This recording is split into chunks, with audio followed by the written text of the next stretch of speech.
Hello guys, in this video I'm going to show you how to choose a profile picture on the MANGA Plus application.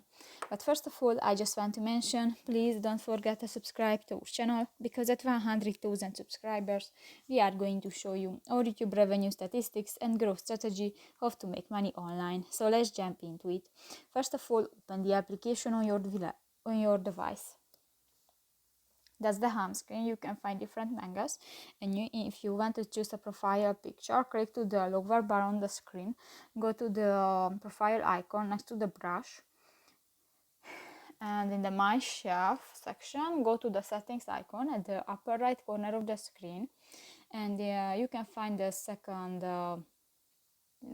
first button, the edit profile. Click to the profile circle and go to the second section, choose your profile icon, and just select one. For example, I want to use chopper, and click that, and if you don't, click to the save button.